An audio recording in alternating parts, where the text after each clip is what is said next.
It's the Kim Monson Show, analyzing the most important stories.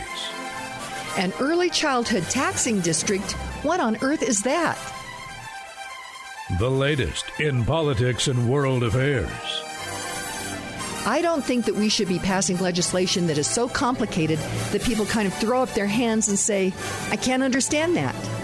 Today's current opinions and ideas. And it's not fair just because you're a big business that you get a break on this and the little guy doesn't. Is it freedom or is it force? Let's have a conversation. And welcome to the Kim Monson Show. Thank you so much for joining us. You're each treasured, you're valued, you have purpose. Today, strive for excellence. Take care of your heart, your soul, your mind, and your body. My friends, we were made for this moment. Thank you to the team. I work with a great team. That's producer Joe, producer Luke, and Rachel, Nicole, Zach, Echo, Charlie, all the people here at Crawford Broadcasting. Just really blessed to work with great people. Check out our website. That's Kim Monson, MONSON.com. Sign up for our weekly email newsletter, and you can email me at Kim@KimMonson.com as well. And thank you to all of you who support us. We are an independent voice, and we search for truth and clarity by looking at these issues through the lens of freedom versus force, force versus freedom. If something's a good idea, you should not have to force people to do it. I am traveling here over the next few days, and so for today's show, we have decided to pre-record some shows, and I have very special guests for both hour number 1 and hour 2. Hour number 1 is Rob Natelson. You know him. He is an expert on the Constitution. He has an excellent book regarding the original Constitution, what it said and what it meant. And so he's just well known. He has been in academia for many years as a law professor, former law professor, and we never have enough time with Rob Natelson. So I thought this would be a great opportunity to have a more in-depth conversation with him. Rob Natelson, welcome to the show. It's wonderful to be back with you again, Kim. Thanks for having me on. Well, and you have been writing a lot for the Epoch Times, and this has been pretty exciting for you, hasn't it? Yes, it is. You know, I've been writing op-eds ever since I was, I think, 15 years old. I was paid for my first column when I was 19, but I've never had a regular gig before. I mean, it's always been a matter of, you submit something and then you wait for the rejections to roll in. But the Epoch Times is interested in publishing my stuff as often as I want to send it to them. So I give them a column about once a week, and they're good enough to print it. Well, and that is really great. And I think that the Epoch Times is really working towards journalistic integrity. They certainly have the reporting division, and then also opinion pieces, which they explain that there is a difference, and people understand that. But you've done a series which is fascinating, and it is What's Wrong with the Universities and How to Fix It. You have a part 1, 2, 3, and 4. And we are seeing kind of the veil coming off on what has been happening in academia. I had talked with someone who was in development at a university, and she said that after the Christmas holidays, her phone would ring off the hook after the kids had come home from college, maybe their first year, and sitting around the Thanksgiving table or the Christmas or Hanukkah, and parents were saying, "What are you teaching my children?" And I thought that was so interesting. So, what would you say to that, Rob Natelson? Well, first, a lot of people were surprised to see the anti-Semitism and the truly perverse support for a terrorist organization that appeared at the universities. I was not surprised. I spent 31 years at universities, 25 years as a full-time professor and 6 years as an adjunct at various Colorado colleges and one college in another state while I was practicing law. And I could see the poison developing. It's been quite a long time going on. Now, Alan Dershowitz argues that it has been made worse by the universities signing on to their diversity, equity, and inclusion agenda, and I'm sure he's right about that, but it's been building, as I said, for a very long time. One of the things that people are realizing is that all this jabbering about social justice and racial justice and so forth is just that. It's jabber. What has that got to do with supporting an organization that carried out the worst massacre of Jews since the Holocaust and did so in such a horrific manner as to match and perhaps even in some cases exceed that which the Nazis did? Obviously, that's got nothing to do with racial justice or social justice. It has to do with tearing down Western civilization, and it has to do with hate. And unfortunately, that virus is very, very deeply embedded in our university systems. It pains me to say it because I gave so many years of my life to higher education, but we have got to act to expurgate that virus, or else we're not going to have a workable higher education system. How do you think that professorship tenure plays into, as you mentioned, kind of this poison? That's a complicated question, Kim, because when you talk to people, you usually get, automatic reactions for or against tenure. My view is somewhere in between, and it's an odd position, which is that tenure is fully justified if it's used appropriately. Tenure is valuable in ensuring the integrity of research, the protection of people speaking out with unpopular views, and so forth. However, in many of our colleges and universities, tenure is given partly as a political reward. So, Rob Natelson, how would you say that the tenure of professors plays into this poison that we are seeing in our universities and our colleges?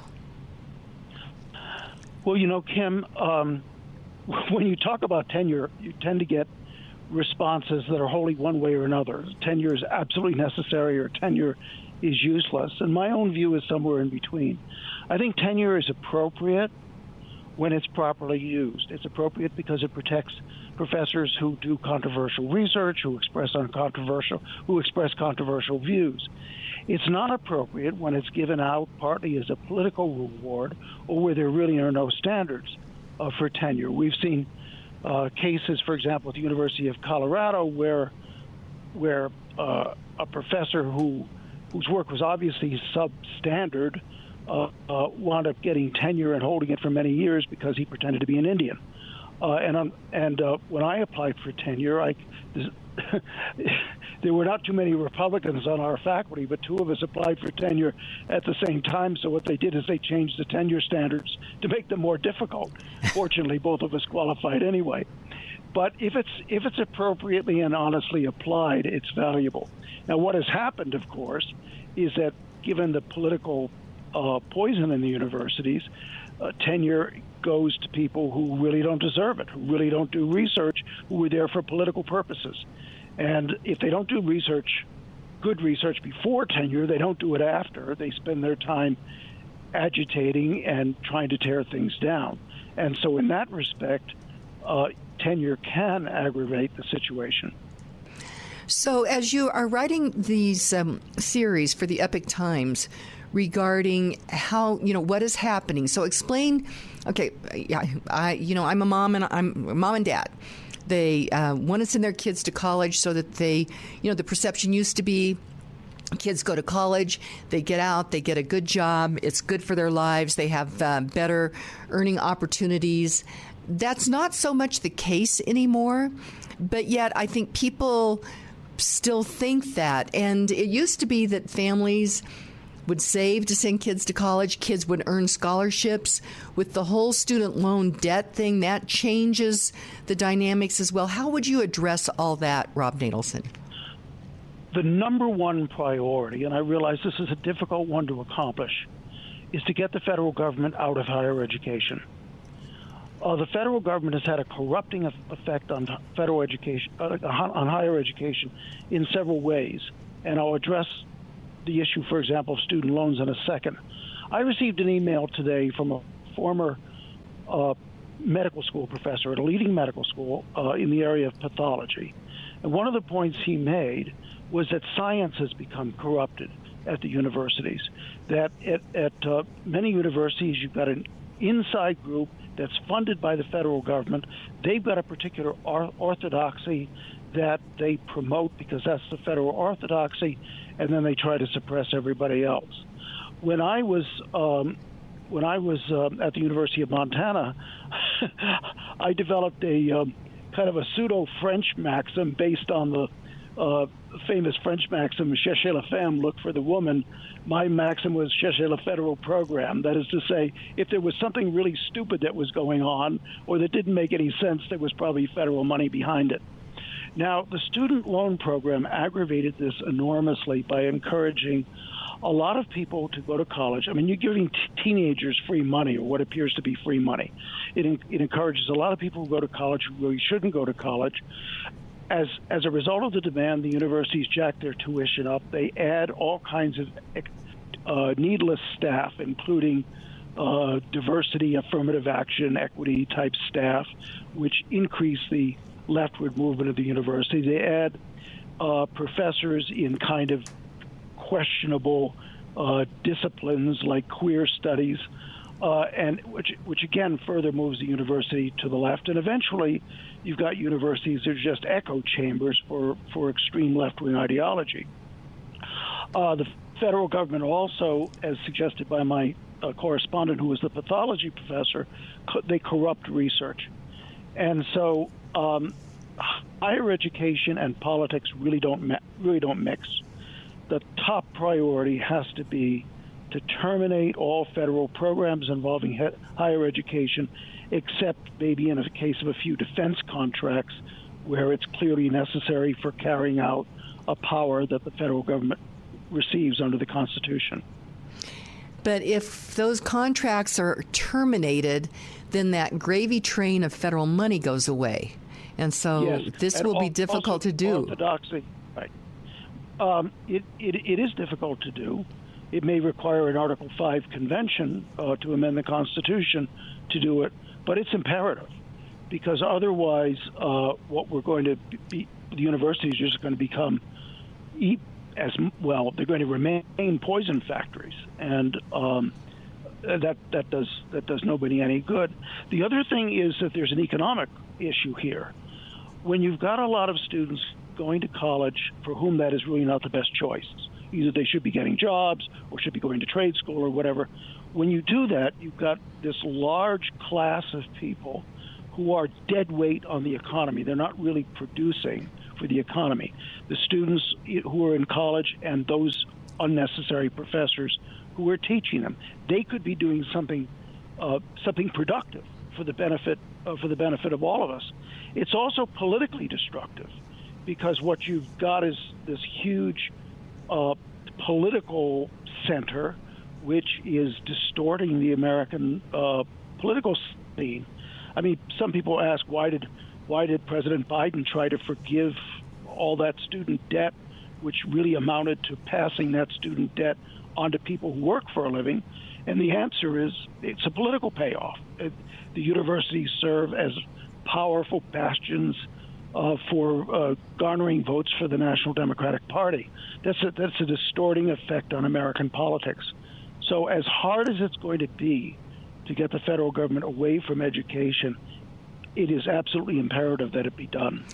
Okay, Rob Natelson, these pieces are so important that you have written at the Epoch Times, What's Wrong with the Universities and How to Fix It, Part 1, 2, 3, and 4.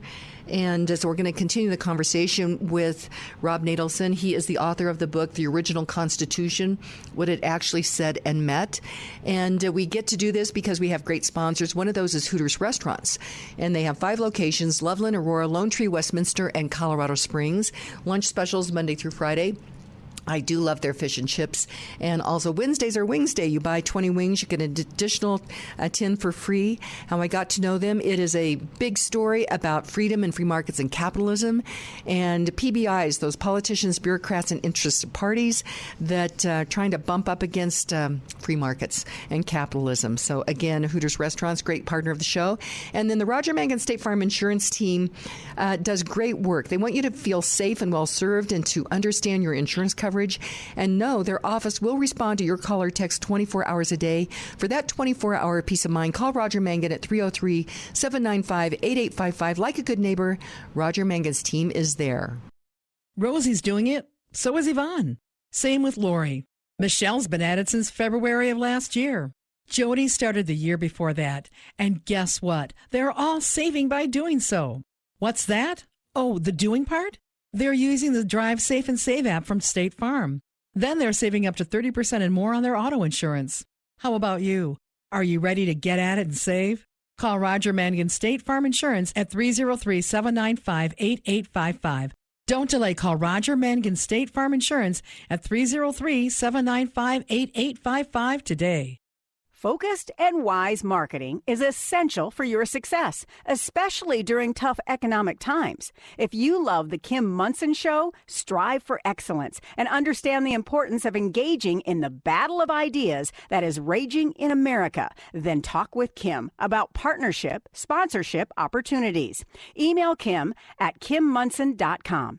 Kim focuses on creating relationships with individuals and businesses that are tops in their fields. So they are the trusted experts listeners turn to when looking for products or services. Kim personally endorses each of her sponsors. Again, reach out to Kim at kimmonson.com. It's Friday! And welcome back to the Kim Monson Show. Be sure and check out our website. That is Kim Monson, MONSON.com. Sign up for our weekly email newsletter, and you can email me at kim@kimmonson.com as well. Thank you to all of you who support us. We're an independent voice, and we search for truth and clarity by looking at these issues through the lens of freedom versus force, force versus freedom. If something's a good idea, you should not have to force people to do it. I am traveling over the next few days and have pre-recorded the show for this Friday. First, our guest is Rob Natelson. You know him. He is an expert on the Constitution. He's written an important book, The Original Constitution, What It Actually Said and Meant. And we're talking about some pieces that has been published in the Epoch Times, what's wrong with the universities and how to fix it. So we talked about the toxic culture, kind of the poison culture in many of these universities and colleges. But I wanted to ask you about governance. In your second piece on this, you said the dictatorial governance has been superseded by faculty governance, and most faculty members bear little resemblance to the legendary teachers of the past. So tell us a little bit about that, Rob. Sure.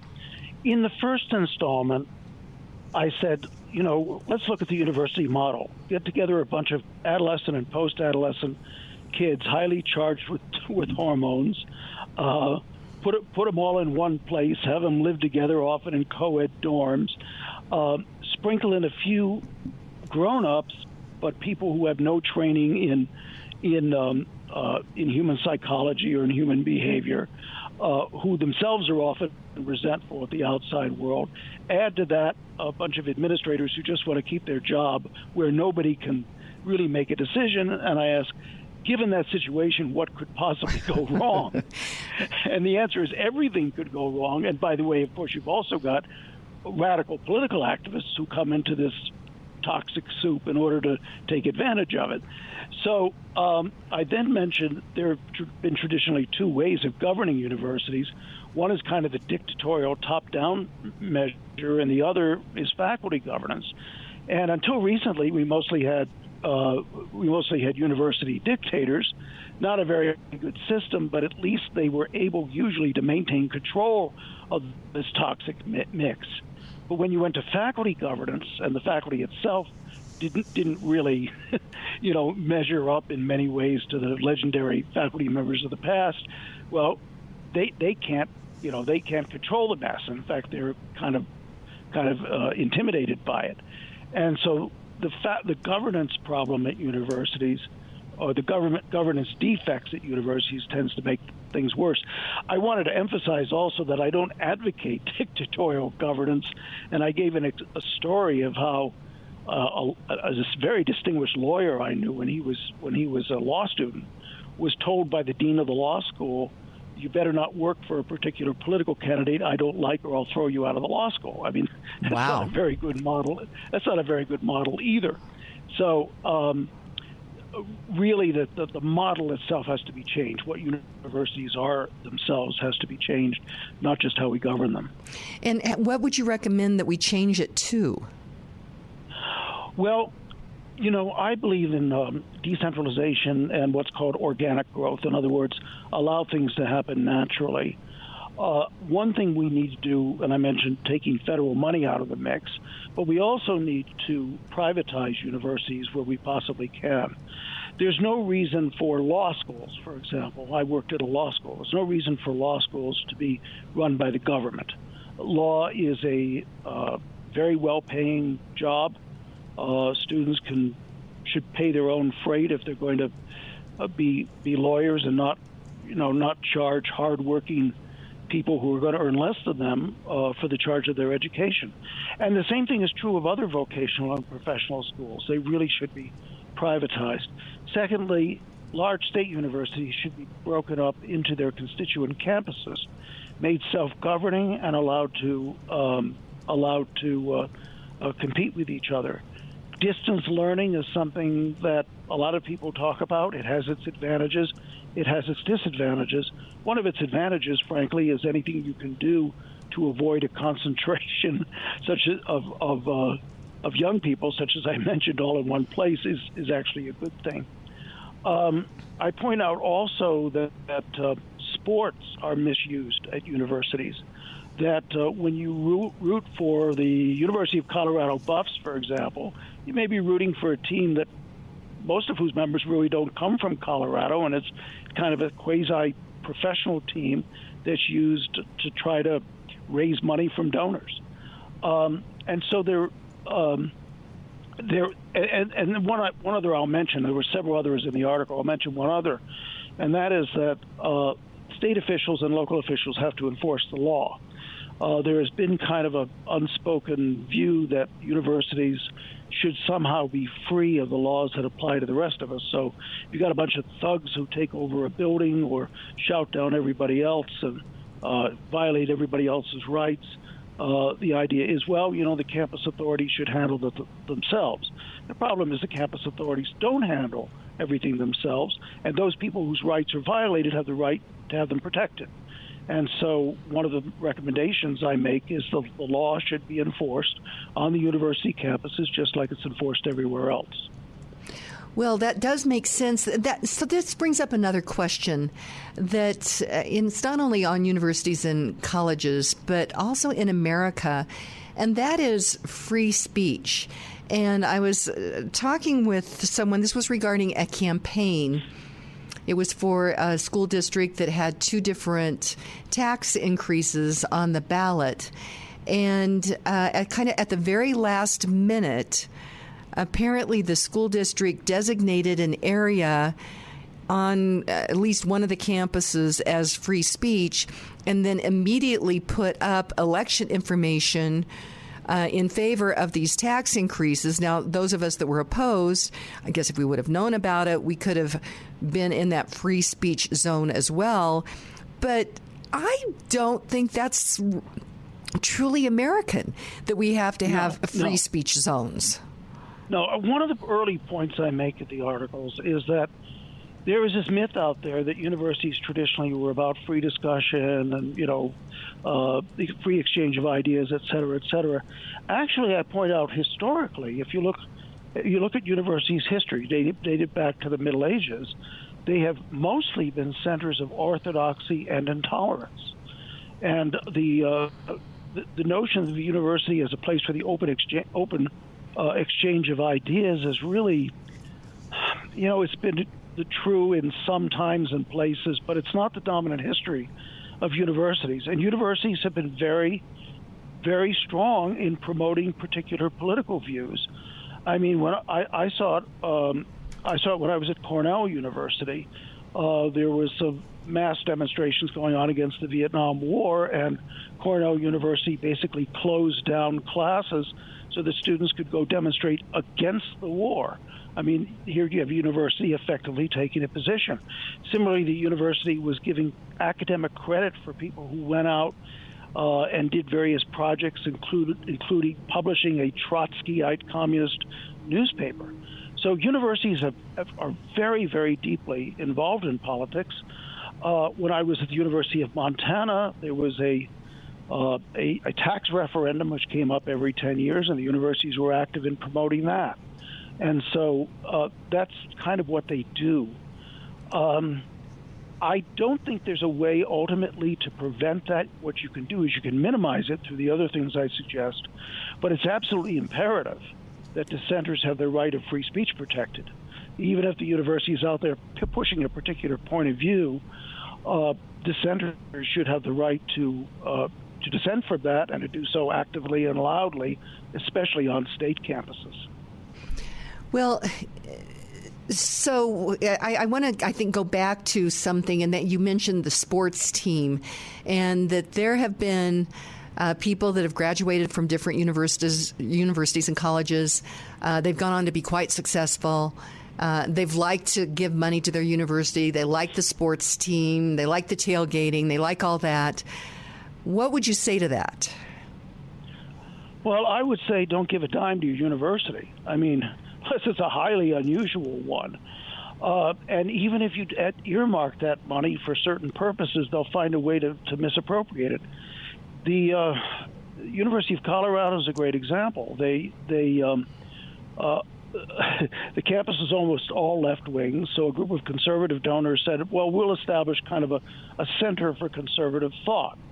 Well, they did that, but that means that the university can divert its money to promoting leftist thought. And furthermore, when one of the visiting professors at the Center for Conservative Thought started advising former President Trump, that person was instantly relieved of his class assignments and basically ghettoized. So they will always find a way to misuse the donations. There are institutions, if you want to promote higher education, if you want to promote the advancement of human learning, and you want to do that through financial contributions, that's great. But the universities are not the way to funnel the money. Now, this is going to seem self-serving since I work with the Independence Institute, but there are these state-based think tanks, conservative and free market think tanks all over the country that are doing much of the same work universities are or are supposed to be doing. They're educating young people. They, through their internship programs, they're doing studies of various kinds. They're doing research. They're advancing the frontier of human knowledge, and they're doing so from a free market and a conservative point of view. And they're also doing it on a financial shirt tail. In other words, they don't have that much money. Somebody told me, well, he wanted to give the money to Hillsdale College, a conservative college in Michigan. I said, that's great, but you realize Hillsdale College has a $1 billion endowment stored up. We at the Independence Institute, our budget is, insignificant compared to that, and we will use the money far more effectively. What is true of the Independence Institute is true of conservative and free market think tanks all over the country, who will use your money much more wisely than the universities will.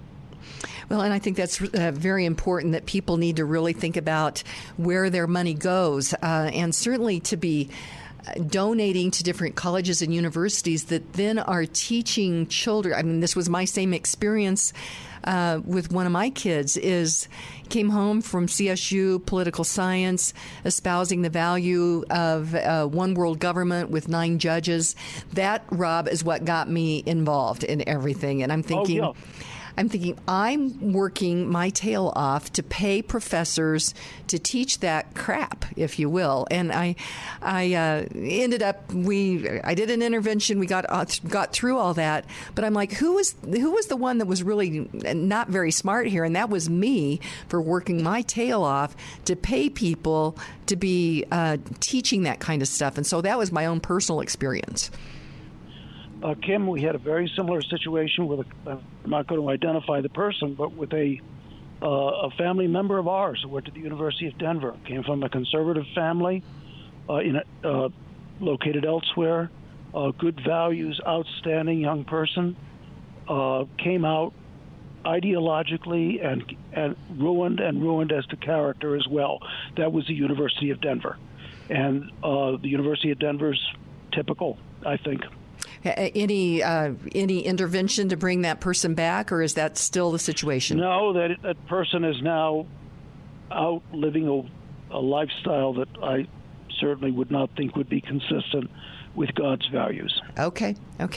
I'm talking with Rob Natelson, and I am traveling, and so we've decided to pre-record some of these shows.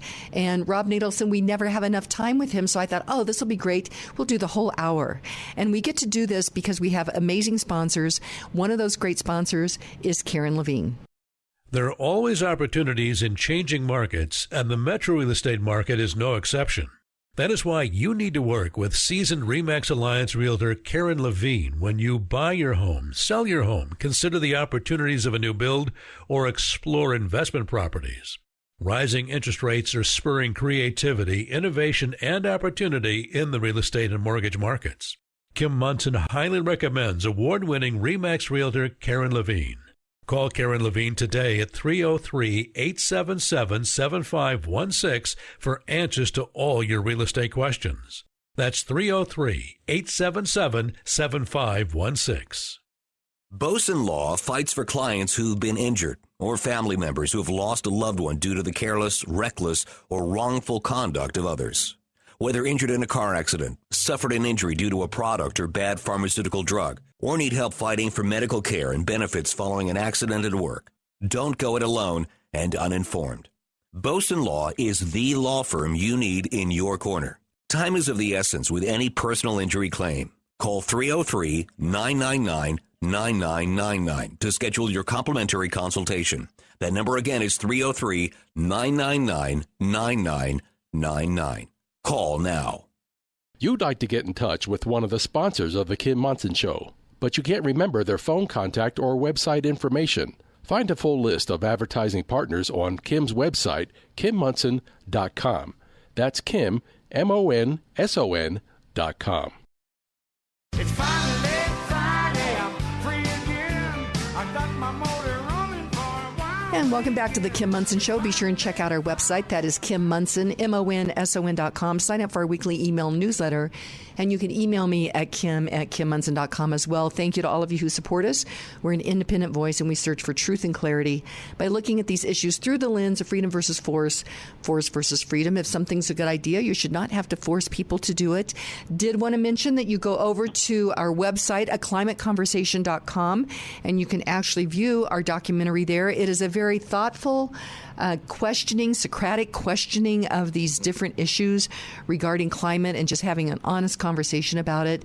And as we're preparing for Christmas and Hanukkah, the kids coming home from college, it might be a good thing to watch a climate conversation because you might have a conversation about that. Pleased to have on the line with me Rob Natelson, and you know him. He is an expert on the Constitution. Excellent book, The Original Constitution, What It Actually Said and Meant. And that could be a great gift, actually, for Christmas or Hanukkah, so I would suggest that. He is writing regularly at the Epoch Times, and he just published this piece at the Epoch Times regarding, let's see, the exact title is When a Court Vetoes the People, It Happened in Montana. Rob Natelson, what happened in Montana? Well, first let me start with Colorado. Several years ago, I did a book on the Taxpayer Bill of Rights. That's the part of the Colorado Constitution that is supposed to allow us to vote on tax increases. And I noticed it in the course of my research how the Colorado Supreme Court, whenever they got a case involving the Taxpayer Bill of Rights or TABOR, always found a way to damage TABOR. And that surprised me because the Colorado Supreme Court, while tending liberal, is generally within the mainstream of Supreme Courts. I mean, they don't get too wild, and sometimes a conservative can actually win a case there. The story of the Montana Supreme Court is different, and it's and a great example is the subject of that article. What has happened in Montana is that the court has actually set itself up as having a veto power over whatever constitutional amendments the people choose to pass. So, and they exercise that veto selectively. So if you've got a conservative constitutional amendment like one allowing the people to vote on taxes or doing something about the property tax assessment crisis, which Montana is facing just like Colorado. If you offer an amendment like that, they'll strike it down. But if you offer a liberal amendment, they'll let it pass. And the rationales always switch back and forth.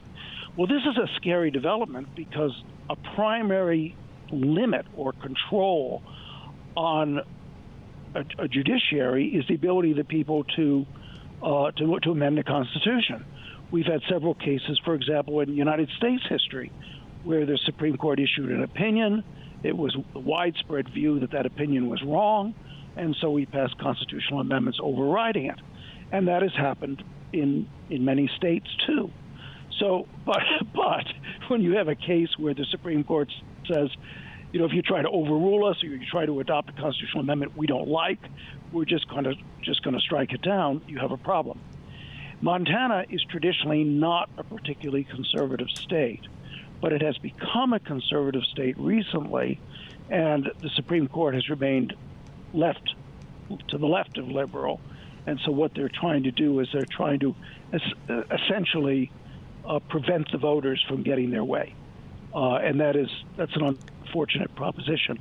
I mentioned in the article also that Montana is not the only state where some of this is going on. You see it in Oregon, you see it in Pennsylvania, but Montana is the most extreme example of a court that has set itself up with an absolute veto over what the people want to do.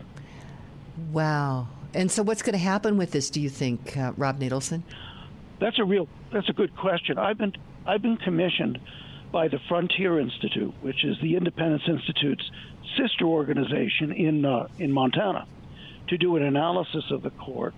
And then after I finish the analysis, we'll probably do one where we analyze what can be done and explore, what the options are, including changing how the elections for the court work or otherwise changing how justices are appointed, altering salaries, changing rules that apply to the court.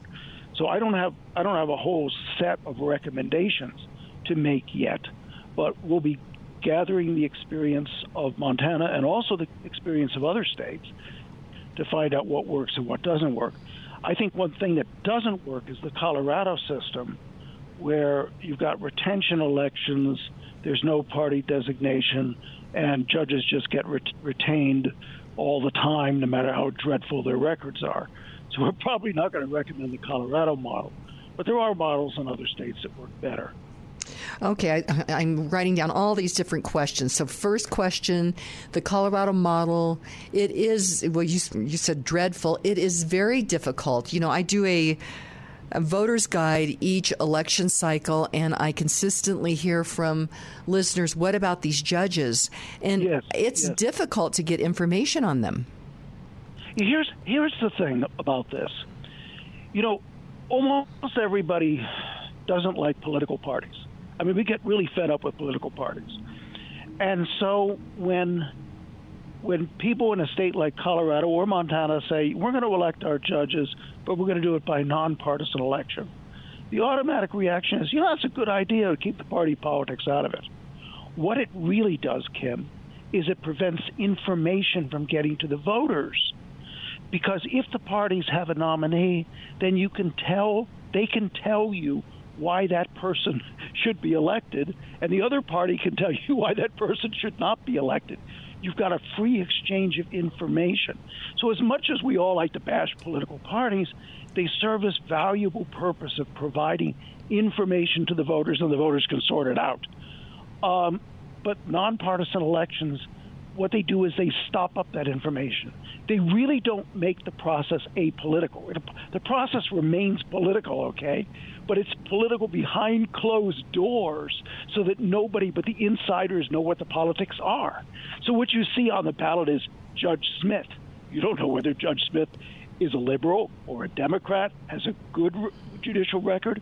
A liberal or a conservative or a Republican or a Democrat has a good judicial record or a bad. Nobody tells you.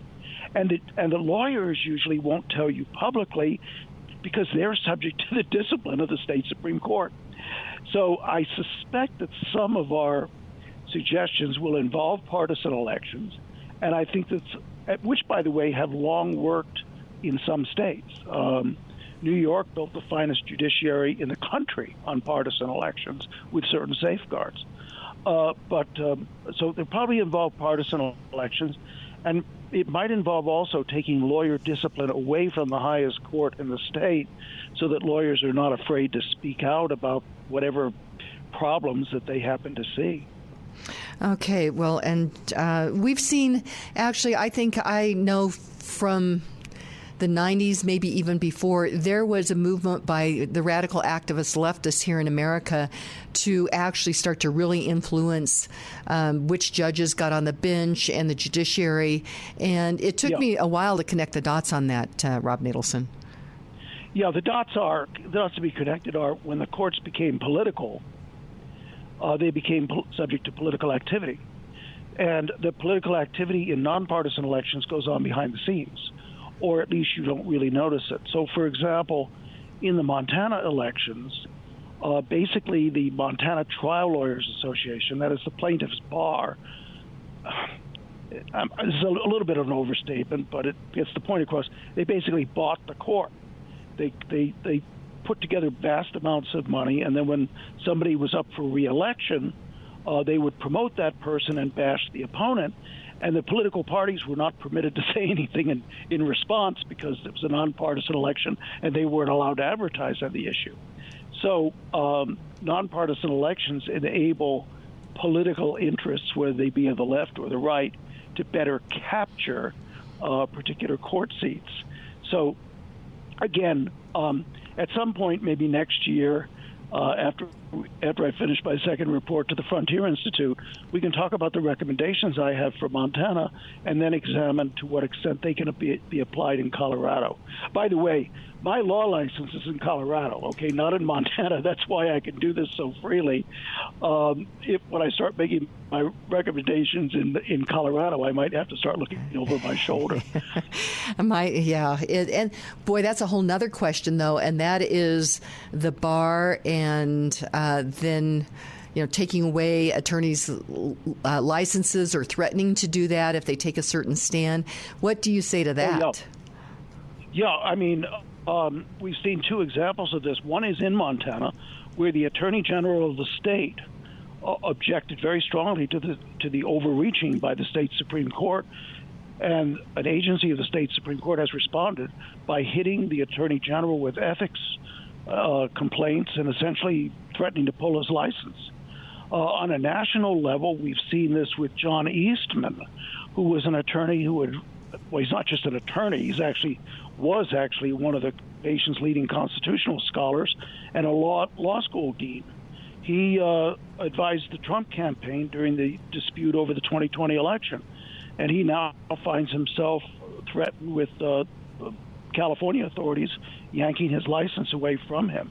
So both those cases highlight the vulnerability of lawyers and why you don't hear more lawyers stand up and say, vote for Judge Smith, he's a really good judge, or even less often, vote against Judge Smith, he drinks too much and he doesn't pay attention to the arguments and he rules impulsively. You never hear lawyers say that, even though there are judges like that.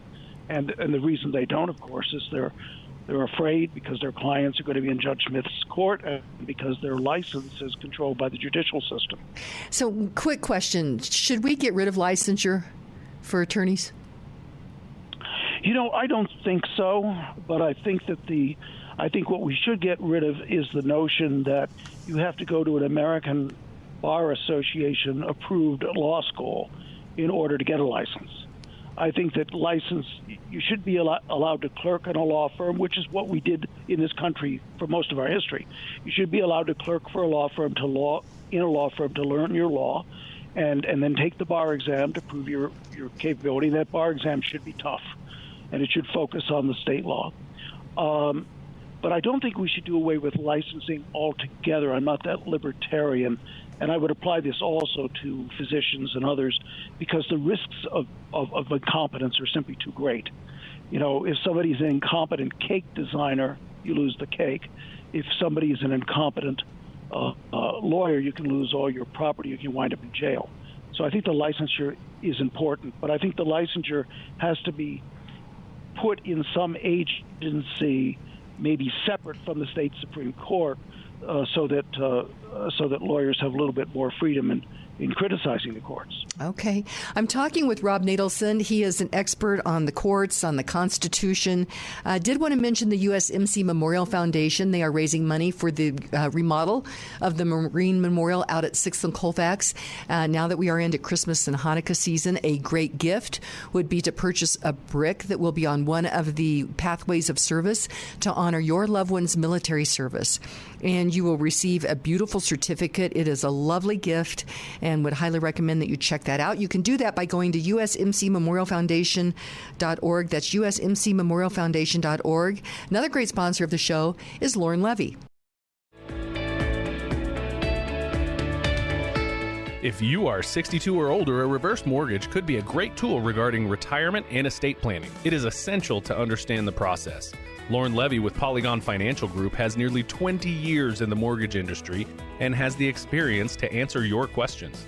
Lauren understands that each financial transaction is personal. If you'd like to explore your options on a reverse mortgage, remodel your home, buy a rental property, or move, call Lauren Levy at 303-880-8881. Licensed in 49 states, Kim Monson highly recommends Lauren Levy for all your mortgage needs. Call Lauren at 303-880-8881. All of Kim's sponsors are an inclusive partnership with Kim and are not affiliated with or in partnership with KLZ or Crawford Broadcasting.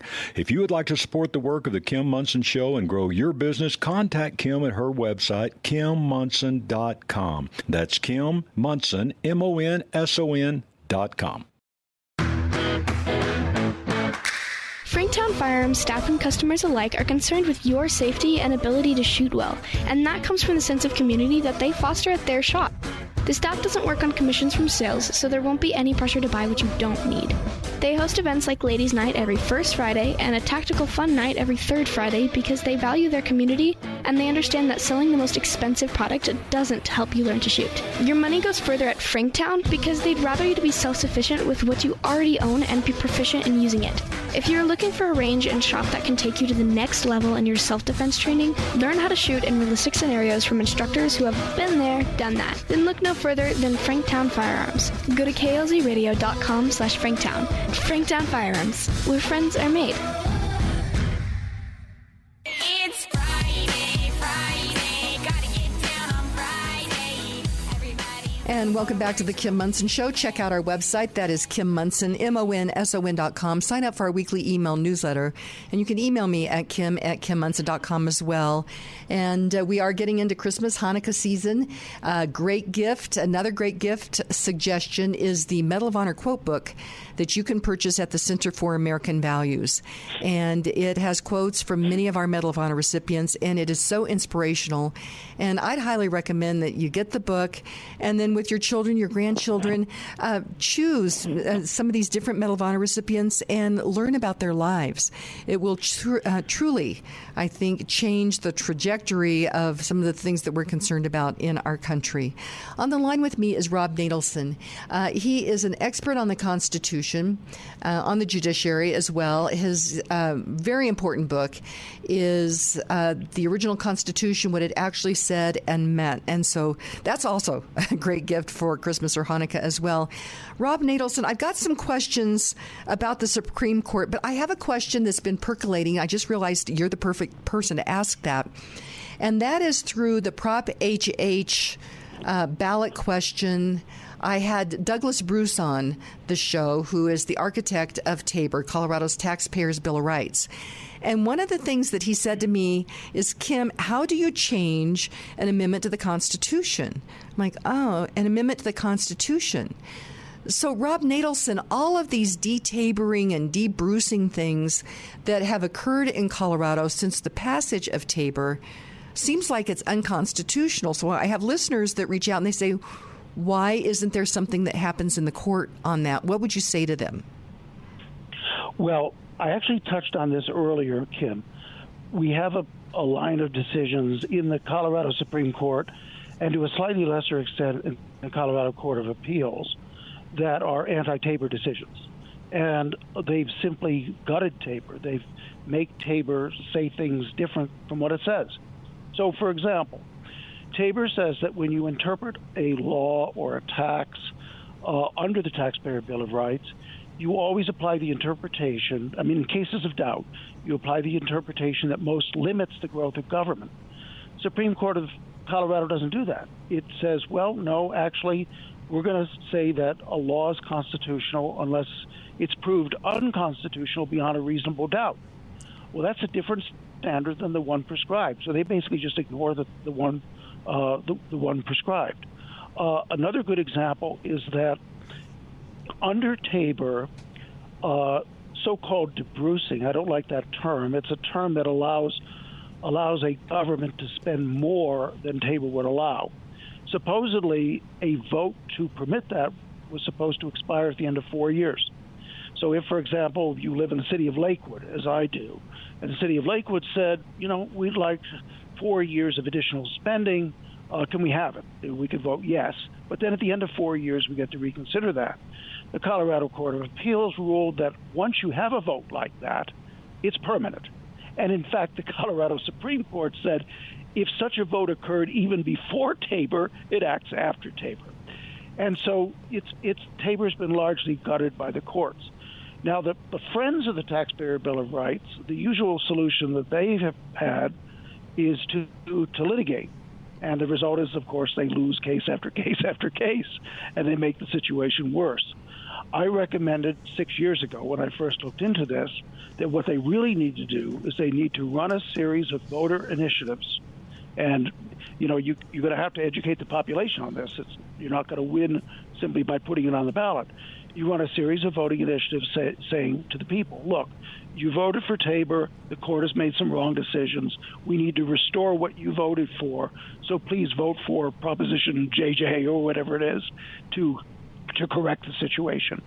That's what I recommended. I regret that my recommendations have not been followed thus far, and I think the situation we face is reflective of the fact that my recommendation has not been followed. And I do like your recommendations very much, Rob Natelson. We've got about 5 minutes left. And tell us, the Supreme Court will be starting to hear cases again. Is this considered a term? What's all the things that everyday people should know? When does this happen? Just tell us a little bit about what to expect. Okay, well, we've said a lot of depressing things on this show. Let's say an optimistic, a good thing. While this is not a conservative U.S. Supreme Court, as is often claimed, it's probably the best Supreme Court in my lifetime. It is a court where either side can win, where you've got both sides vigorously represented. The court will be taking up this term, and by the way, the term begins, or the period for the court sitting begins in October 1. So it's called, the term we're in now is called the October 2023 term, and that term will not end until next June. So all the cases issued through the end of next June will be 2023 term cases, even if they're actually issued in 2024. We've got a lot of interesting cases coming up. I'm not prepared to discuss all of them today. Let me just mention that two very important issues will be, first, the so-called Chevron doctrine will be under review. This is the doctrine that that always gives the benefit of the doubt to the bureaucracy in the interpretation of an ambiguous statute. Several members of the court have said that they don't think that the agency that administers the law should be the one primarily to interpret it, because it has a dog in the fight. And so if the Chevron doctrine goes, that means the playing field between citizens and administrative agencies will be leveled somewhat. There's also a very important tax case coming up, and it deals with the question of whether the government can tax increases in value of an asset even though you haven't realized that gain. For example, you buy IBM at 200 and you sell it, and you just keep it. You don't sell it, but it's now up to 300. Can government tax that gain even though you've not sold the property and you've not gotten any money from it. A piece of legislation was passed in 2017, interestingly enough, by a Republican Congress that allowed the federal government to tax those kinds of gains under some circumstances. And many people believe that's unconstitutional because simply allowing the government to tax somebody's wealth is what the Constitution calls a direct tax, and a direct tax needs to comply with certain constitutional requirements before it can be imposed. So I'm interested in this case because I've actually written on what the Constitution means by a direct tax and an indirect tax. Spent a lot of time investigating the history behind it, and I think I've got it right, and we'll see if the court agrees. Boy, this is absolutely fascinating. So, Rob Natelson, first of all, thank you. And people can find you at the Epoch Times. You're writing on a regular basis there. Really important subjects. It's been really fun to have a whole hour with you. This has been just great. It's been fun. And by the way, you can also read all my stuff without the paywall at the Independence Institute website. That's independenceinstitute.org. Excellent. So again, independenceinstitute.org. So thank you so much, Rob Natelson, and I wish you and yours a very Merry Christmas, Happy Hanukkah, and we will talk to you in the new year. Merry Christmas, Happy Hanukkah, and I look forward to it. Thank you. Okay, and again, that is Rob Natelson. Our quote for the end of the show, I went to Abraham Lincoln, and he said this. He said, "The probability that we may fail in the struggle ought not to deter us from the support of a cause we believe to be just." And I chose that because I was thinking about justice and just the whole conversation that we've had with Rob Natelson. And so, my friends, it is so important that today be grateful, read great books, think good thoughts, listen to beautiful music, communicate and listen well, live honestly and authentically, strive for high ideals, and like Superman, stand for truth, justice, and the American way. My friends, you are not alone. God bless you. God bless America. And as I have said, we have pre-recorded these shows because I'm traveling, and you'll want to stay tuned because we've got another great hour with one of our great sponsors, and that is Jay Davidson. And I don't want no one to cry, but tell them if I don't survive, I was born free. I was born free. I was born free. The views and opinions expressed on KLZ 560 are those of the speaker, commentators, hosts, their guests, and callers. They are not necessarily the views and opinions of Crawford Broadcasting or KLZ management, employees, associates, or advertisers. KLZ 560 is a Crawford Broadcasting God and Country station.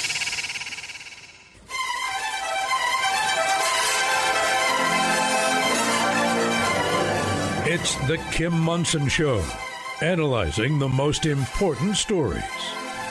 An early childhood taxing district? What on earth is that? The latest in politics and world affairs. I don't think that we should be passing legislation that is so complicated that people kind of throw up their hands and say, I can't understand that. Today's current opinions and ideas. And it's not fair just because you're a big business that you get a break on this and the little guy doesn't. Is it freedom or is it force? Let's have a conversation. Indeed. Welcome to hour number 2 of the Kim Monson Show. Thank you so much for listening. You're each treasured, you're valued, you have purpose. Today, strive for excellence. Take care of your heart, your soul, your mind, and your body. My friends, we were made for this moment. Thank you to the team I work with. That's producer Joe, producer Luke, Zach, Echo, Charlie, all the people here at Crawford Broadcasting. Happy Friday to you, producer Joe. Happy Friday, Kim. And we're doing something very special for this hour. We are actually pre-recording it with Dr. Douglas Groothuis. You know him. He's the author of 19 books, and he is a Christian philosopher, apologist. Would you say that that's correct, Dr. Douglas Groothuis? I'll take it. Okay. That's right. And 19 books. I can't believe that. That's talk about creativity and innovation. Well, I got an early start. My first book came out in 1986, which was called Unmasking the New Age. I was 29 at the time, and it was the right book at the right time. A lot of people read it, got interested in it, and I've had a career of being in the academy and writing and ministering, doing campus ministry. Been at Denver Seminary now for 30 years. So the life of an academic usually provides for a lot of time to research and write and teach. So I've tried to make the most of that over the years for the glory of God. Well, I'm excited to talk about this book, and I think that it's important. I talk about being intellectually curious, and the books that you write are really, I think, made or written for people that are intellectually curious. So a couple of other things I wanted to mention. Check out the website. That's Kim Monson, MONSON.com. Sign up for our weekly email newsletter. That way you will get first look at our upcoming guests as well as our most recent essays and podcasts. You can email me at kim@kimmonson.com. And thank you to all of you who support us. We are an independent voice, and we search for truth and clarity by looking at these issues through the lens of freedom versus force, force versus freedom. If something's a good idea, you should not have to force people to do it. And my friends, it's never compassionate to take other people's stuff, whether or not it's their rights, their property, freedom, livelihood, opportunity, or lives via force. And force could be a weapon, policy, unpredictable and excessive taxation, fear, coercion, government-induced inflation, or this agenda of the World Economic Forum, the globalist elites. And again, if something's a good idea, you should not have to force people to do it. In the spirit of the word of the day, we have a word that I was not familiar with, and it is grok. It's a transitive verb, and it says, number one, to have or to have acquired an intuitive understanding of or to know something without having to think, such as knowing the number of objects in a collection without needing to count them. Or number two, to fully and completely understand something in all its details and intricacies. So this is a word that producer Joe came up with, but you have a little history on this, Dr. Groothuis. Yeah, I think it was invented by Robert Heinlein in a novel called Stranger in a Strange Land. And as a philosopher, it's an interesting idea because there's such a thing as intuitive knowledge, things we simply know without a lot of reflection or analysis. And there's a lot of our knowledge, though, that is based on observation and inference. But we know some things simply through rational intuition, like basic moral truths, that it's always wrong to torture the innocent for pleasure, or love is better than hate, things like that. So it's an interesting idea. You have to be careful with this idea, though, because someone might claim to have this deep, infallible knowledge of something without giving an argument, and they're wrong. So, a lot of people talk about my truth and your truth, and I just know it. They might even say, I grokked it, But as thinking beings, we really need to give an account for what we believe and why. So that idea of grokking captures something in what's called epistemology, the theory of knowledge, of rational insights that we know directly without argument or observation. But you have to keep those kind of minimal, because if you multiply them, you can just start justifying all kinds of ideas about the world that may be unjustifiable and false. So it's kind of a fun word to play around with a little bit. Well, that's everyone's challenge, is to use the word grok today. That's right. in a sentence. Mm-hmm. You mentioned something, and this has been a journey for me. I remember growing up, we heard just kind of what you alluded to. I have my truth, you have your truth. And this was, I think, one of the beginnings of chipping away at the foundation of real truth, because there is a real truth.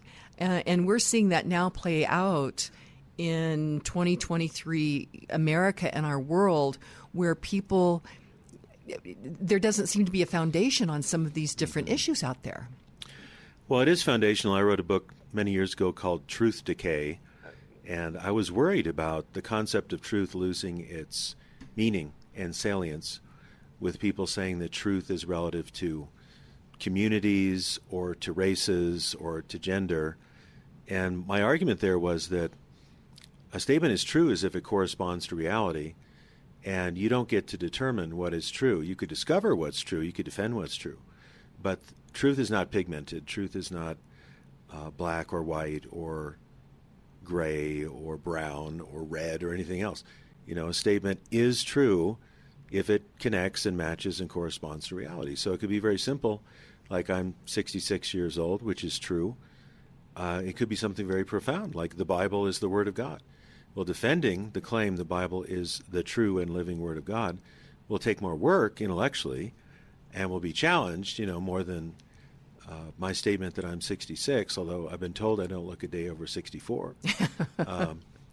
So truth is important. Jesus said, if you are truly my disciples, then you will know the truth, and the truth will set you free. And if you know truth, then you can align with reality and get your priorities right. If you're at war with the truth, then you're going to be fundamentally off base in everything that you do. So we can't relativize truth and say, well, this is my truth and you have your truth, and they don't have to get along. Truth is one. So anything we know that's true in science or history or scripture or our experience has to agree with all the other truths. We don't just get to pick out our favorite little truths that empower us or make us feel good or are politically correct or woke or something. We've got to try to penetrate to reality through reason and observation and intuition. And I think a clear example is just because somebody feels that 2 + 2 = 5, it doesn't. 2 + 2 = 4. Well, I think you're a racist because, believe it or not, there are people who say that basic mathematics and having a linear approach to life and being punctual and working hard are not universal values for responsible conduct and success, but actually are elements of this horrible, oppressive white supremacy. And that is so absurd, and it's also a recipe for failure, anybody who follows that. I mean, if you want to succeed in life, you need to be honest and punctual and learn math and learn grammar and get a decent education and so on. These are not pigmented. These are just truths about life. And when you read the scriptures, we're told to be responsible people, to tell the truth, to fear God, to love our neighbor. These are not optional things. To be responsible, keep your promises, be trained up in the truth of God, be disciplined and diligent in your calling. So from way back, I've been really concerned that we know what is true about the most important things. I think all my writing and all my books have been focused on that as best I can. Well, I'm talking with Dr. Douglas Groothuis, and wanted to get to our quote of the day. We decided to choose C.S. Lewis, something from C.S. Lewis. He was born in 1898. He died in 1963, was a British writer, literary scholar, and Anglican lay theologian. He had academic positions in English literature at both Oxford University and Cambridge University. He's the author of all the Tales of Narnia, as well as Mere Christianity, Screwtape Letters. I have to tell you, Dr. Groothuis, when I read, for example, Screwtape Letters, I have to read it several times because there's a lot in there. Well, he challenges your thinking, but always in a good way. Always in a good way. Yeah, I've been reading him and teaching a class on him for many, many years. Okay, well, our quote of the day is this. He said, "Life with God is not immunity from difficulties, but peace in difficulties." And so with that, we're going to go to break here. We're going to continue the conversation with Dr. Douglas Groothuis. But we get to do this show because of amazing sponsors. I know each and every one of them personally, and I highly recommend them. They strive for excellence. And one of those great sponsors is the Roger Mangan State Farm Insurance Team. And Roger wants you to feel safe and well served and to understand your insurance coverage and know that their office will respond to your call or text 24 hours a day. For that 24-hour peace of mind, call Roger Mangan at 303-795-8855. Like a good neighbor, Roger Mangan's team is there. Rosie's doing it. So is Yvonne. Same with Lori. Michelle's been at it since February of last year. Jody started the year before that. And guess what? They're all saving by doing so. What's that? Oh, the doing part? They're using the Drive Safe and Save app from State Farm. Then they're saving up to 30% and more on their auto insurance. How about you? Are you ready to get at it and save? Call Roger Mangan State Farm Insurance at 303-795-8855. Don't delay. Call Roger Mangan State Farm Insurance at 303-795-8855 today. There are always opportunities in changing markets, and the metro real estate market is no exception.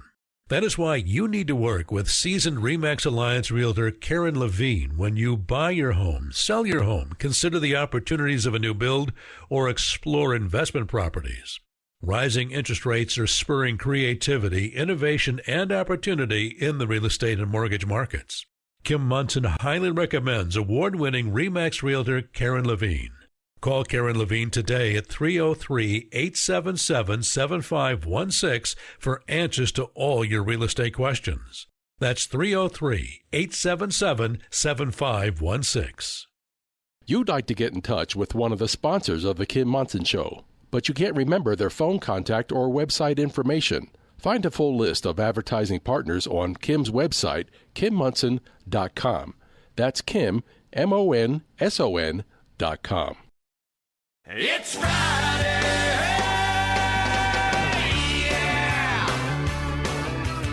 And welcome back to the Kim Monson Show. Be sure and check out our website. That is Kim Monson, MONSON.com. Sign up for our weekly email newsletter, and you can email me at kim@kimmonson.com as well. Thank you to all of you who support us. We're an independent voice, and we search for truth and clarity by looking at these issues through the lens of freedom versus force, force versus freedom. If something's a good idea, you should not have to force people to do it. And I have Dr. Douglas Groothuis in studio. We are pre-recording this, but I did want to give a shout out to the Center for American Values, which is located in Pueblo, Colorado, on the beautiful Riverwalk. And they are focused on a couple of things. One of those is their Portraits of Valor, honoring our Medal of Honor recipients, as well as then educational programs for public school educators, homeschool, as well as they just started a new online program for civics for K through 12, which is great for families, grandparents, and parents to work on that. And so you can get more information by going to AmericanValueCenter.org. That's AmericanValueCenter.org. Dr. Douglas Groothuis, your latest book, World Religions in 7 Sentences. Wow. This is a big topic. What a ridiculous idea. So let me give a little apologetic for this. I wrote a book, came out in 2016, called Philosophy in 7 Sentences. And the notion of this is that philosophers deal with ideas.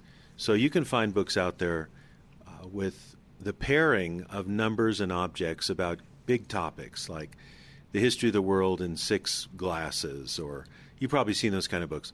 So I thought, well, what do philosophers have to deal with? They have ideas. They have sentences. So I thought maybe I could take representative sentences from philosophers like Aristotle, all men by nature desire to know, and make that an entry point into philosophical reflection in the pursuit of truth. So I wrote that book, and it came out, and InterVarsity, my publisher for these books, was interested in that, and they followed up actually with some other books. There's another one called The Old Testament in 7 Sentences, The New Testament in 7 Sentences, Christian History in 7 Sentences. So this is a follow-up to that, and it's not reductionistic. I'm not trying to dumb anything down, but it's rather what you would call a primer, an introduction, a first treatment of a topic. So what I did is I took 6 of the world's religions. I took Judaism, Hinduism, Buddhism, Taoism, Christianity, and Islam, and I used a representative sentence, and then I started actually with the sentence from the philosopher Friedrich Nietzsche, God is dead. So he was irreligious. He didn't hold any religion. So I address his atheism and respond to some of his reasons for being an atheist. And then I look at these different religions through the lens of significant statements.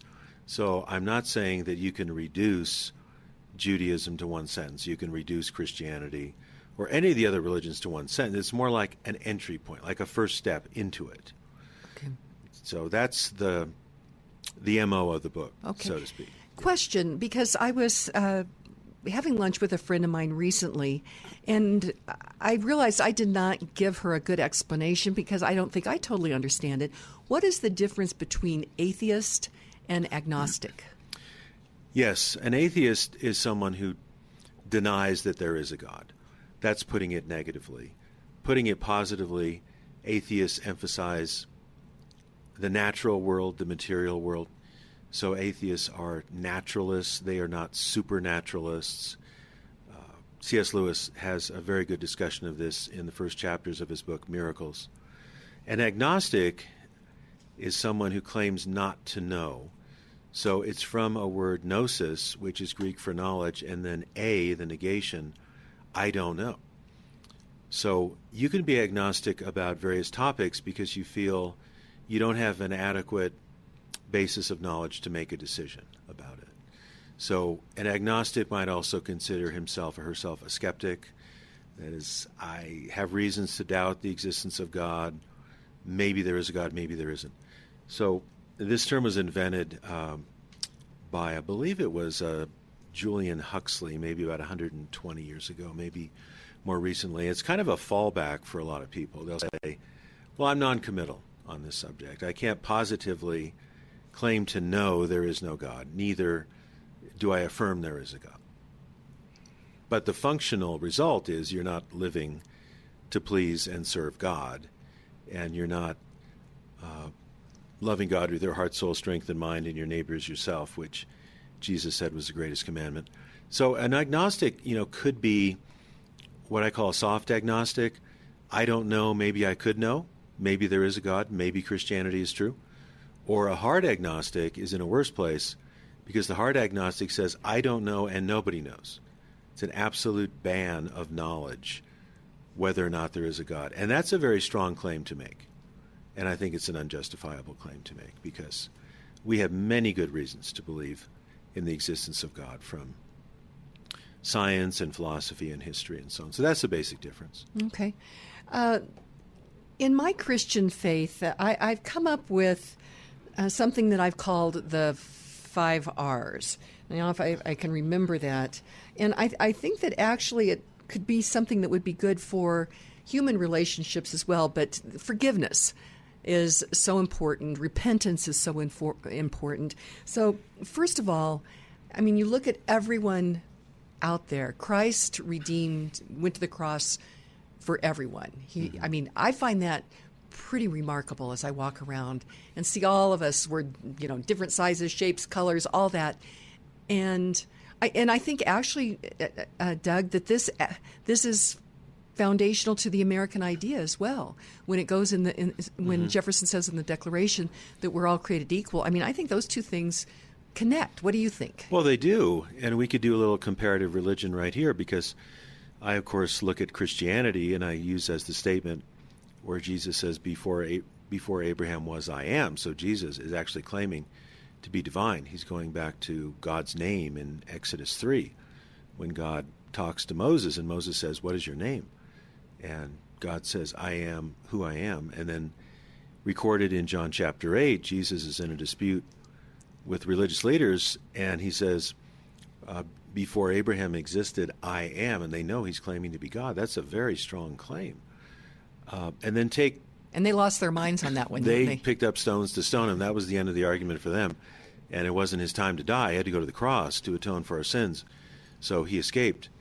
But let me bring up something that's kind of interesting about we're all made in the image of God. Christ loves all of us. Anyone who comes to Christ on his terms can be redeemed. I recently heard a statement by Vivek Ramaswamy, who's running for president. And, of course, Vivek is a Hindu. He doesn't say, I came here and from an Indian background and became a Christian. I'm a Hindu. And his first line in his political platform is, God is real. So he was asked, what are your spiritual beliefs? And he said, well, I'm a Hindu, and we're raising our children as Hindus. But I believe, as a Hindu, that all people are made in the image and likeness of God. I thought, oh my. Hinduism does not teach that. You won't find that in any Hindu scripture. That is in the Bible. That's in the Old Testament and the New Testament. Now, I think Vivek is gleaning from his Catholic schooling. But it's very interesting. If you think about the worldview that influenced the founders, it was certainly Christianity. Jefferson was not an Orthodox Christian.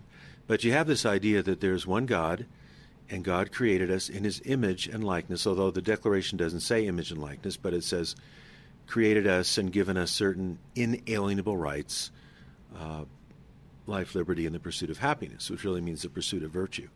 So that's assuming the equal value before God of all people. Right. That is a biblical view. It's a deeply American view in the Declaration. Although Hindus have religious freedom in our country, and they should, and I like a lot of things about Vivek, that is not a Hindu value. The Hindus have the caste system. There are 4 castes, and they're hierarchical, and then there's a group of people outside of the caste called the Dalits, who are even considered subhuman. So America has always had something we call civil religion, which is interesting to study. It's the idea that America is uniquely favored among the nations, and our leaders should know that. Our leaders should believe in God. They should have some kind of piety. They should be able to quote the Bible. They should be people of prayer. And they should be in the Judeo-Christian tradition. And now we have somebody running for president who is a self-confessed Hindu, and he has every right to do that with the First Amendment, freedom of religion. But he's trying to incorporate a Christian idea of the intrinsic, innate value of all human beings, made in the image and likeness of God, into his position, and good for him, but it's not a Hindu value. So those two things don't match up. They really don't, no. Huh. In your book, Hinduism is one of the religions. So what is the sentence for Hinduism that you have? Well, Hinduism is a very big tent, and I go into the 6 pegs of the tent, so to speak. But one of the key statements of Hinduism is a statement called, it's a little obscure, it's called "You are that," or used to be translated as "Thou art that." And the notion is that everything is divine and everything is one. It's called non-dualism. So there's a dialogue in one of the Hindu scriptures called the Upanishads, and the point of the dialogue is to convince a young man that he is one with nature, he's one with other people, he's one with God. So this is a very strong distinction between the biblical teaching that there's an eternal creator and a dependent creation, the creator-creation distinction. We are creatures of God. This view, it's one type of Hinduism, it's one school of Hinduism called non-dualism, says no, everything is a seamless oneness, and you find liberation spiritually by finding your own identity as divine. And there's a statement for this, it's called Atman is Brahman. That's the way it's put in the Sanskrit, but it's often translated "Thou art that." So it's not that you are distinct and separate from God, or that you're really at odds with God because you've sinned against him. The answer is to go within and to find this universal spiritual presence within yourself. And this is right at the fountainhead of New Age spirituality in America. Right. That I did not understand that correlation, but that's exactly what that sounds like. I'm just going to toss this out. When I was younger, there was this term that you were going to go out and find yourself. Did you ever hear that? Yeah. And I said that to my father, and he says, "What?" That generation. I remember my mother, too, saying, what is this find yourself stuff? Yeah, don't you know who you are? But on this tradition, and it's one school of Hinduism called Advaita Vedanta, the truth and knowledge and everything you need is ultimately within yourself. And it's interesting, when Vivek was talking about his beliefs as a Hindu, he said one thing that was not true. Hinduism teaches we're all made in the image and likeness of God. It doesn't teach that. But then he said God is within all of us, which is a teaching of Hinduism. If you're talking about non-dualistic Hinduism, it's not just that God is inside all of us. We all are divine. We all are God, and we have to shed the false self of being finite and limited and embrace the true self, or the universal self. And this is a belief, of course, that is certainly at odds with the biblical teaching. It's really at odds with common sense, because we always make distinctions between ourselves and other people and ourselves and nature. And how is it that if we are actually one with this universal, unlimited power, that we so seldom feel it or experience it or live it out? It makes so much more sense to say that we are finite creatures of God. God built us with limits. And also we have violated our own conscience. We need to make our peace with God. We're not just fine the way we are. That's why God came in Christ, was to reconcile us to himself. Oh, my gosh, this is fascinating. I'm talking with Dr. Douglas Groothuis, and he has this new book out. It's only been out for a couple of weeks or so. Yeah, about 2 weeks. World Religions in 7 Sentences. And it doesn't look like a complicated read either. Well, yes and no. I think it's direct and simple, and in a sense, clear. It does take you into some deep waters, but when I write, if I take you into deep waters, we wade in step by step. Okay. And I guess what I should mean is it's not volumes and volumes. No, it's only 150 pages. Yeah. Okay. Talk about thought-provoking. I'm thinking of all kinds of interesting dinner conversations that one could have around this. And we get to do this because of great sponsors. And one of those great sponsors is Johnny Stubbs Heating and Air Conditioning Services. If you are 62 or older, a reverse mortgage could be a great tool regarding retirement and estate planning. It is essential to understand the process. Lauren Levy with Polygon Financial Group has nearly 20 years in the mortgage industry and has the experience to answer your questions. Lauren understands that each financial transaction is personal. If you'd like to explore your options on a reverse mortgage, remodel your home, buy a rental property, or move, call Lauren Levy at 303-880-8881. Licensed in 49 states, Kim Monson highly recommends Lauren Levy for all your mortgage needs. Call Lauren at 303-880-8881. All of Kim's sponsors are an inclusive partnership with Kim and are not affiliated with or in partnership with KLZ or Crawford Broadcasting. If you would like to support the work of the Kim Monson Show and grow your business, contact Kim at her website, kimmonson.com. That's Kim Monson, MONSON.com. It's finally Friday, I'm free again. I got my motor running for a wild weekend. Welcome back to the Kim Monson Show. Be sure and check out our website. That is Kim Monson, MONSON.com. Sign up for our weekly email newsletter. You can email me at kim@kimmonson.com as well. Thank you to all of you who support us. We're an independent voice. We search for truth and clarity by looking at these issues through the lens of freedom versus force versus freedom. If something's a good idea, you shouldn't have to force people to do it. And my friends, as we are seeing the renaming of mountains and military bases and taking down statues, it's now more important than ever that we help and support those that are raising the money for the remodel for the USMC Memorial Foundation out at 6th and Colfax. And you can do that by going to usmcmemorialfoundation.org.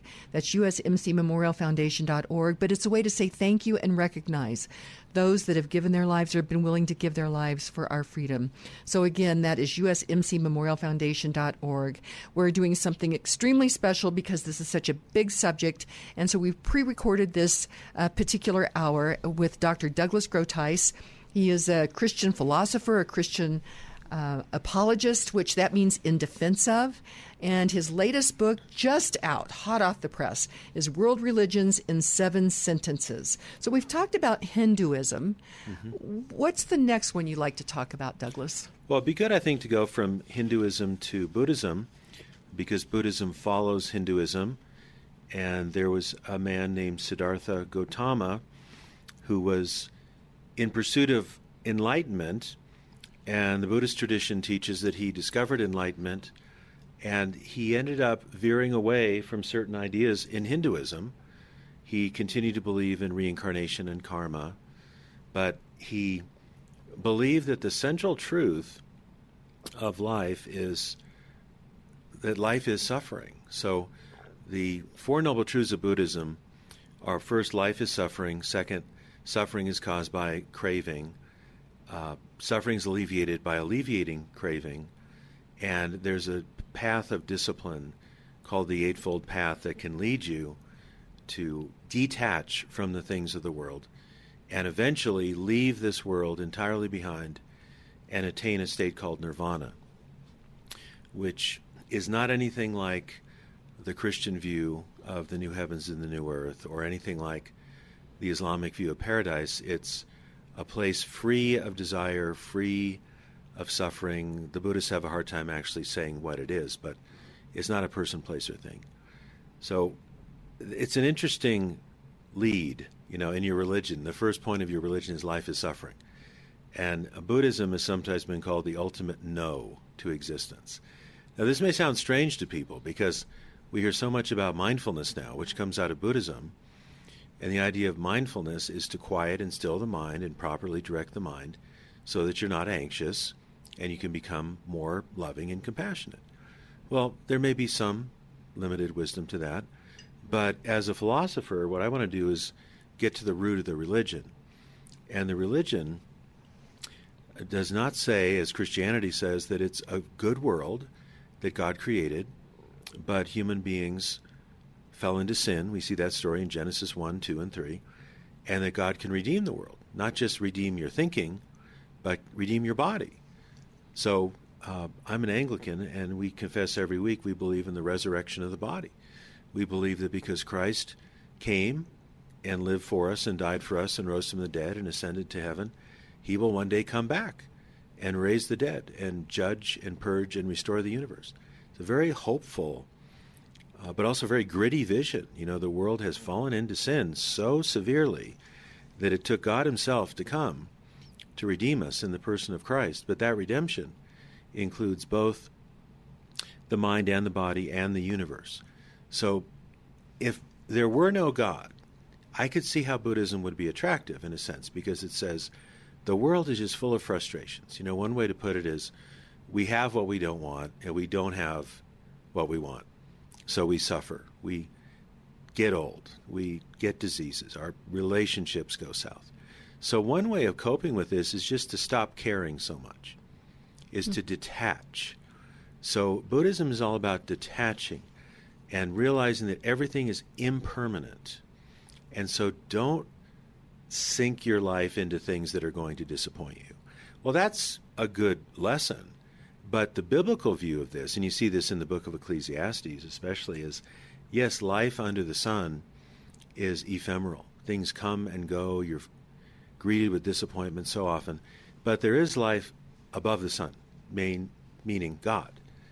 So there is a God who will bring good and justice through history.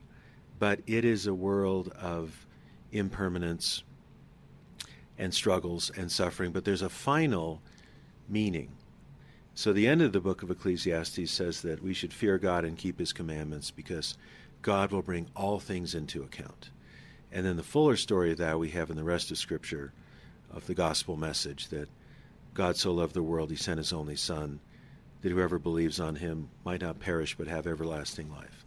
So we can have the hope and the knowledge, the justified true belief of eternal life, getting right with God through Christ, and that is the biblical way of dealing with disappointments, suffering. So the Christian story is not life is suffering. The Christian story is God created a good world. The world fell into sin. We need to be reconciled to God through Christ. And there's redemption. And in fact, there's a consummation.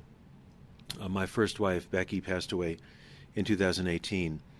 And we had worked hard on our Christian worldview. I had defended the Christian worldview and written so many things about it. And I would often comfort Becky. She had a very tragic form of dementia, and she knew she was going to die of it. She knew she was losing her mind. And we didn't try to pretend that this wasn't horrible. But neither did we say, well, everything's impermanent. We'll try to detach ourselves from the suffering and hope that when we die we can attain nirvana and not have to be reincarnated again.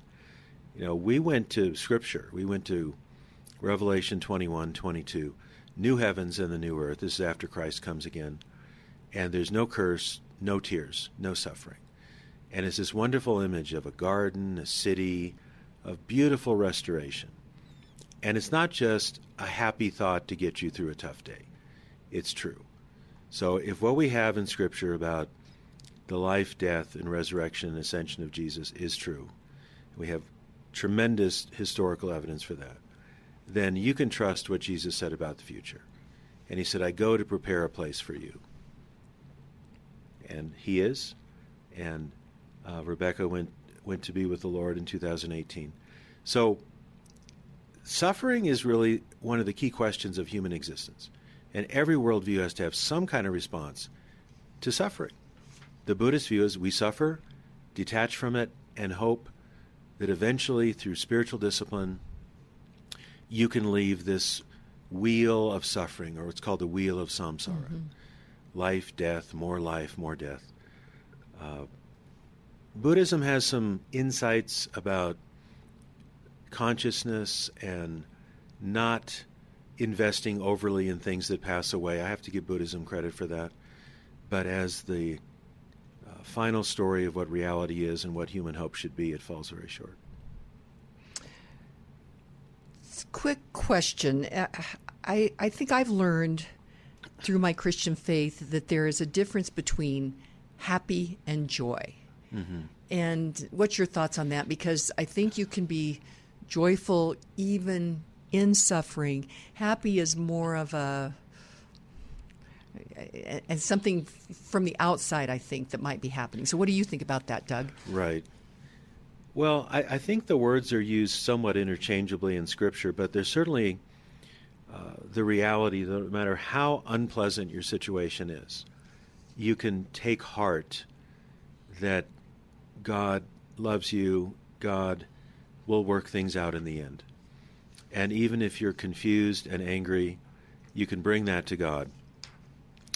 And I've done a lot of writing and talk and speaking in my life on this idea of lament. And biblically, we can really pour out our heart before God, our anger, our confusion, and God doesn't reject us because we are questioning. There are about 60 Psalms of lament out of the 150 Psalms in the Hebrew Bible. And some of them are pretty raw, pretty gritty. Mm-hmm. And Jesus himself in John 11, when he's at the grave of his friend Lazarus, Jesus was greatly moved in his spirit that Lazarus had died and people were suffering. And he also wept. So he was very connected. He was very involved. He wasn't detached at all. Right. And he was so attached that he grieved and felt frustrated, in a sense, at death, but then he raised Lazarus from the dead, supernaturally. Lazarus come forth. And you compare that story with Buddhism, it's so different. In fact, there's a Buddhist story that I mentioned in the book of where a woman lost her son, and she couldn't give him up. She carried around the dead body with her. It's a sad story. And she went to Buddha for consolation. And the Buddha said, go to every house in the village and ask if there's a house that has not been troubled by death. So, of course, she goes to every house. Every house has had loss and death. And so she comes back to the Buddha and learns her lesson. Everything is impermanent. Everything dies. She gives her child up to be cremated and follows the Buddha. Now compare that story with Jesus, the tomb of Lazarus. Lazarus, come forth. He rises again from the dead and says, I am the resurrection and the life. Whoever believes on me, though he die, yet shall he live again. We have two totally different approaches to life. And it's not just, pick the one that seems to work for you. We have really strong reason and evidence and argument to believe the biblical stories. Oh, this is absolutely fascinating. I'm talking with Dr. Douglas Groothuis about his most recent book of 19 books, but just hot off the press, World Religions in 7 Sentences. We have these discussions because of sponsors like John Boson and Boson Law. Boson Law is a local law firm dedicated to helping injured individuals in Denver and the surrounding areas fight for the justice they deserve. Boson Law focuses on personalized representation tailored to your unique situation with one-on-one attention and counsel and consistent communication.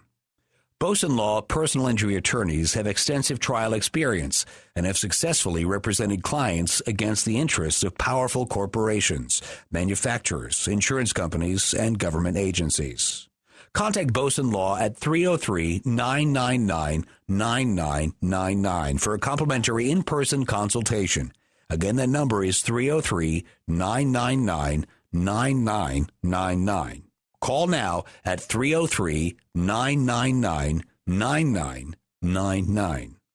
Focused and wise marketing is essential for your success, especially during tough economic times. If you love The Kim Monson Show, strive for excellence and understand the importance of engaging in the battle of ideas that is raging in America, then talk with Kim about partnership, sponsorship opportunities. Email Kim at kimmonson.com.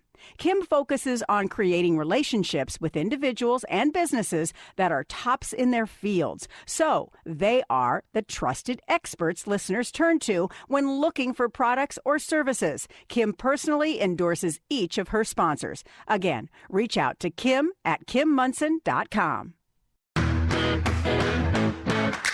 Franktown Firearms staff and customers alike are concerned with your safety and ability to shoot well, and that comes from the sense of community that they foster at their shop. The staff doesn't work on commissions from sales, so there won't be any pressure to buy what you don't need. They host events like Ladies' Night every first Friday and a Tactical Fun Night every third Friday because they value their community and they understand that selling the most expensive product doesn't help you learn to shoot. Your money goes further at Franktown because they'd rather you to be self-sufficient with what you already own and be proficient in using it. If you're looking for a range and shop that can take you to the next level in your self-defense training, learn how to shoot in realistic scenarios from instructors who have been there, done that. Then look no further than Franktown Firearms. Go to klzradio.com/Franktown. Franktown Firearms, where friends are made. It's Friday, gotta get down on Friday. And welcome back to the Kim Munson Show. Check out our website. That is Kim Munson, MONSON.com. Sign up for our weekly email newsletter. And you can email me at kim@kimmunson.com as well. We did something very special for this hour. We pre-recorded this with Dr. Douglas Groothuis regarding his latest book, World Religions in 7 Sentences. It's not a long book, but I think there's a lot in it. So we've talked about Christianity, Hinduism, Buddhism. What's the next religion that we should talk about, Douglas? Well, I think it'd be good to talk about Taoism. And the statement I have from Taoism is that the Tao that can be spoken is not the eternal Tao, which is taken from one of the principal texts of Taoism called the Tao Te Ching, written by a rather shadowy figure called Lao Tzu. And the reason I included Taoism is not because it's one of the most popular religions. Globally, the numbers of Taoists are far beneath Christianity, Islam, Hinduism, and Buddhism. But the reason I did is because this idea that the ultimate reality is beyond words and beyond concepts is often heard. And whether or not someone is a Taoist, they may resonate or agree with this idea that the way, the Tao basically means the way. And how do you spell that? It's sometimes spelled T-A-O. More recently, it tends to be spelled with a D, D-A-O. Okay. It's a Chinese word that I could not pronounce properly. So the older translations of the Tao Te Ching will use a T. The newer ones use a D. But it's a book called the Tao Te Ching, which is a collection of aphorisms and epigrams. It's not really a story. It's not like reading the Bible. But this idea that I wanted to work with is called the ineffability claim. And if something is ineffable, it means that it cannot be represented in words or logic. It's somehow beyond them. So when people talk about religion and the ultimate reality, they will often say that this is beyond reason, beyond really rational discussion. But you somehow can intuit this. And I really go to town on that. I'm an analytic philosopher, and a lot of my training was with a philosopher of religion named Keith Yandel, and he spent a lot of work on this idea. Now, if you say the Tao that can be spoken is not the eternal Tao, it seems like you've already contradicted yourself, right? Because you just uttered a sentence about what cannot be uttered. Now, if you mean that the Tao or the way or the ultimate reality is not the same as statements about it, well, that's a truism. You know, I'm not the same as the statement Doug Groothuis exists. It's got to mean something more than that. But it represents in religion a kind of irrational orientation that if you're talking about the way of life, words will always fail, and it's more a matter of somehow just resonating with reality, intuiting reality, not really subjecting truth claims to rational analysis. And I think that's a very bad idea. And if you compare, for example, this Taoist idea, the Tao that can be spoken is not the eternal Tao, with biblical religion. So when I look at Judaism, the statement I take is from Exodus 3:14, where God says, "My name is I am who I am." And God is in a conversation with Moses. He's selected Moses to be the liberator and the lawgiver. And Moses is having a conversation with God. And he has the audacity to ask God his name. And God tells him his name and then makes predictions that Moses will be used by God to liberate God's children from Egypt. So it's a conversation with God. Now, if this was a Taoist account, there's no conversation with God. There's no clear reference to a creator in relation to creation in Taoism. There are a few kind of shadowy statements in there, but it's not direct, it's not straightforward, it's not clear. And the idea that the Tao Te Ching is somehow a rational revelation from God is not on offer. It's just not possible. So I think about who we are as human beings. We communicate. You and I are talking, we use words, we have a shared vocabulary, we have shared humanity, and so much of human existence is about communication through words, whether they're spoken or written or symbols that we use. And one of the most compelling aspects of a biblical worldview is that God is a God who speaks. He spoke things into existence. God said, "There shall be light," and there was light. And God created us, we know from Genesis 1, in our image, in his image and likeness. And that means we have the ability to think, to reason, to relate, to create. And so God is a speaking God, and he speaks to people who can hear. At least if we, as Jesus said, have ears to hear and eyes to see, we can perceive what God has communicated in nature and Scripture. So we don't have to deny our intellect or, as you said earlier, deny our intellectual curiosity or say that the ultimate reality is based on some kind of non-rational experience.